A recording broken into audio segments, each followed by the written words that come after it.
Welcome to your law बडी। आज हम समझेंगे कॉन्स्टिट्यूशन के दो इंपॉर्टेंट प्रोविजंस आर्टिकल 147 और 148। एक तरफ है कॉन्स्टिट्यूशन का इंटरप्रिटेशन और दूसरी तरफ है financial watchdog of India, controller and auditor general of India यानी सीएजी।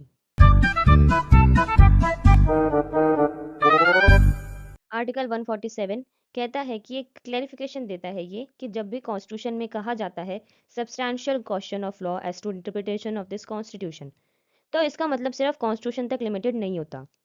इसमें क्या क्या इंक्लूड होता है? अब इसमें इंक्लूड होता है गवर्नमेंट ऑफ इंडिया एक्ट 1935 और उसके amendments and supplements.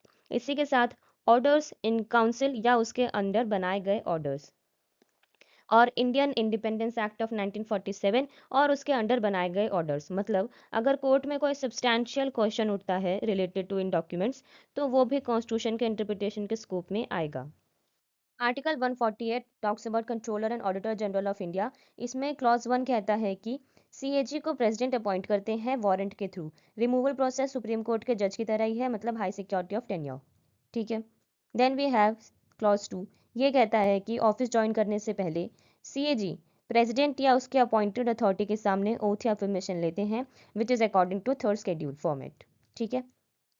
Then we have clause 3। ये कहता है कि ये पार्लियामेंट के लॉ से डिसाइड होती हैं सैलरी एंड सर्विस कंडीशंस, तब तक सेकंड शेड्यूल फॉलो होता है। इंपॉर्टेंट बात इसमें ये है कि salary, pension, retirement age etcetera appointment के बाद उसके डिसएडवांटेज में चेंज नहीं किया जा सकता। ठीक है। Then we have clause 4। ये कहता है कि एक बार ऑफिस छोड़ने के बाद सीएजी किसी और गवर्नमेंट ऑफ इंडिया या स्टेट गवर्नमेंट के ऑफिस के लिए एलिजिबल नहीं होता। Then we have clause 5। ये कहता है कि Indian audit and accounts department के सर्विस कंडीशंस और एडमिनिस्ट्रेटिव पावर्स प्रेसिडेंट रूल्स के थ्रू डिसाइड करते हैं, लेकिन सीएजी से कंसल्ट करके।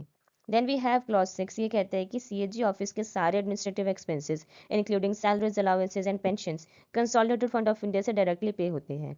मतलब पार्लियामेंट इनको वोट करके रोक नहीं सकती, इंश्योरिंग इंडिपेंडेंस।